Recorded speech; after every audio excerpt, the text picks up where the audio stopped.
Assalamualaikum warahmatullahi wabarakatuh. Selamat pagi Bapak Ibu guru semua yang luar biasa. Apa kabar hari ini? Tentunya sehat. Oke, pagi ini kita akan ngobrol kembali tentang tema lain ya. Yaitu tema lain kita akan berbicara tentang refleksi. Ada ungkapan Konfusius yang sangat terkenal tentang hal ini, yaitu pembelajaran tanpa refleksi itu adalah sia-sia, dan refleksi tanpa belajar itu adalah hal yang sangat berbahaya. Refleksi ini sangat sangat penting sekali buat guru ya, karena memang kalau belajar tanpa refleksi itu kadang tidak ada sari yang bisa kita petik seperti itu. Kita harus mengakui bahwa kadang guru memang jarang sekali melakukan refleksi. Ada beberapa hal saya kira, dan ini harus jangan sampai kita tidak lakukan, karena memang refleksi itu sebagai media otokritik pembelajaran kita. Bagaimana sih reaksi siswa menerima pembelajaran kita? Apakah mereka dapat menyerap dengan baik? Apakah mereka dapat menerimanya dengan utuh? Atau mungkin mereka hanya salah paham saja menerimanya seperti itu? Jadi refleksi itulah yang dapat mengukur kemampuan siswa, kemampuan kita juga, bagaimana kemampuan kita mengajar sebagus apa sih ya. Mereka reaksinya adalah sebagai otokritik untuk kita sebagai seorang guru. Nah, tujuan lain adalah untuk memahami respon siswa dalam sebuah pembelajaran atau penyampaian sebuah materi ya. Itu juga otokritik buat kita tadi.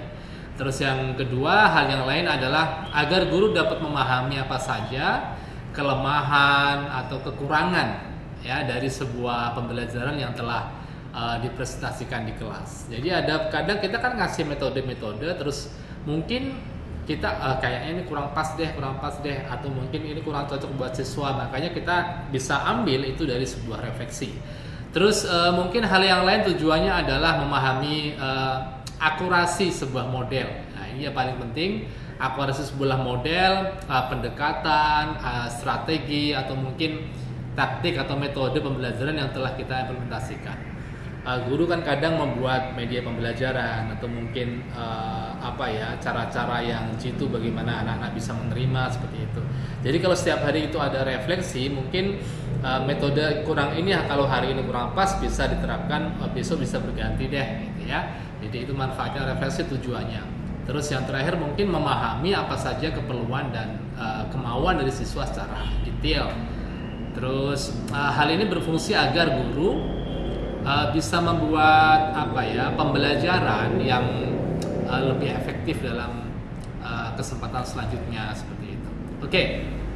Ada beberapa teknik refleksi yang harus kita perhatikan. Jangan sampai kita tidak memahami teknik-teknik ini. Kadang guru bingung ya, apa sih refleksi gitu ya, kenapa sih kita melakukan refleksi, tadi tujuannya sudah, bagaimana sih caranya. Nah, ada beberapa tahapan, setidaknya ada 4 tahapan paling tidak kita harus melakukan hal ini agar kita dapat merangkum untuk mengevaluasi otokritik diri kita apakah pas atau tidak.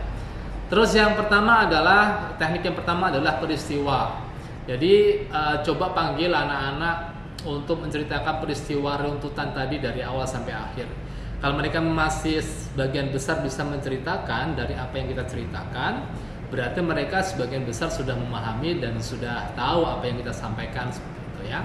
Terus yang kedua adalah setelah peristiwa, yang kedua adalah perasaan ya. Bagaimana perasaan mereka menerima pembelajaran kita? Apakah happy? Apakah sedih? Apakah jenuh? Apakah memang membosankan gitu ya? Itu sebagai refleksi buat kita untuk menerapkan metode yang pas untuk selanjutnya. Kalau misalnya yang diterima itu kurang happy, berarti metode saya kurang pas gitu ya. Berarti saya harus menambah game. Berarti saya harus merubah suasana gitu ya. Terus yang ketiga adalah pembelajaran. Nah, pembelajaran apa sih yang bisa diambil dari peristiwa tadi gitu. Ini yang paling penting. Kadang kalau kita tidak melakukan refleksi, anak-anak itu melakukan apa saja yang kita lakukan aja gitu. Jadi disamain persis gitu. Tetapi kita tidak akan mengetahui anak-anak itu mendapatkan hal yang lain dari apa yang kita berikan. Ya, pembelajaran apa sih yang kita dapat Nah, mungkin pandangan anak-anak tuh berbeda dengan pandangan kita. Makanya dari refleksi itu kita akan tanya pembelajaran apa yang kamu dapat. Mungkin kita akan mendapatkan pandangan yang sangat jauh berbeda dari apa yang kita pikirkan. Nah, itulah yang menggerakkan mereka untuk bergerak di masa depan. Ini akan mengalir pada poin yang terakhir, yaitu adalah penerapan ke depan. Nah, ini yang paling penting. Aksi nyatanya apa? Jadi setelah pembelajaran ini, kira-kira apa yang akan kamu lakukan? Misalnya pembelajaran sains nih, praktik membuat ini, membuat sabun dan sebagainya. Terus kita tanya, apa yang akan kamu lakukan setelah kamu mengetahui ini? Akan bermacam-macam jawaban. Saya akan membuat sabun di rumah, saya akan berhati-hati, saya akan saya tahu berarti proses sabun seperti ini. Jadi dari ukuran yang biasa-biasa saja hingga yang luar biasa hingga sampai aksi nyata itu ya. Jadi kita akan tahu nih bagaimana perspektif anak-anak, bagaimana kualitas anak-anak kita dari refleksi itu. Jadi inilah yang manfaatnya ya buat kita untuk otokritik pembelajaran kita dan juga untuk mengetahui ukuran anak-anak, kualitas mereka dan sebagainya, dan untuk menuntun kita bagaimana melangkah untuk pembelajaran yang sangat efektif untuk hari-hari yang mendatang agar lebih baik seperti itu. Baik, hari ini saya akan memperkenalkan sebuah metode atau mungkin media pembelajaran untuk refleksi ya. Jadi kalau kita tanya seperti biasa, bagaimana perasaan kamu, bagaimana apa yang kamu lakukan, terus mereka maju ke depan, itu adalah hal yang biasa. Terus bagaimana kita membuat metode yang pas agar mereka menyenangkan, agar mereka itu tidak merasa direfleksi seperti itu lewat sebuah media pembelajaran. Baik, kita ikuti media apa sih yang pas ya, atau mungkin yang cocok juga untuk refleksi, dan ini juga mengandung penghargaan untuk mereka. Setelah refleksi mereka akan mendapatkan sebuah reward atau penghargaan, atau mungkin snack yang kita bawa, atau mungkin jajan yang kita bawa yang sebagai apresiasi bahwa mereka sudah melakukan refleksi gitu ya. Jadi ini media yang sudah saya desain sendiri untuk mengkolaborasikan gitu ya, tentang bagaimana perasaannya dan juga akan berikan reward kepada mereka. Baik, bagaimana medianya dan bagaimana cara membuatnya? Yuk kita ikuti media yang akan saya perkenalkan. Baik, setelah ini kita akan saksikan bagaimana membuat media pembelajaran untuk refleksi. Terima kasih. Wassalamualaikum warahmatullahi wabarakatuh. Selamat pagi, tetap berinovasi, tetap kreatif, tetap bergerak.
Baiklah Bapak Ibu sekalian, seperti inilah jadinya media yang sudah kita buat tadi menggunakan barang-barang bekas dan barang-barang yang bisa kita ambil di sekitar kita, ya. Jadi sangat sederhana sekali, tapi ini memudahkan kita untuk melakukan refleksi dan menarik untuk anak-anak. Terima kasih.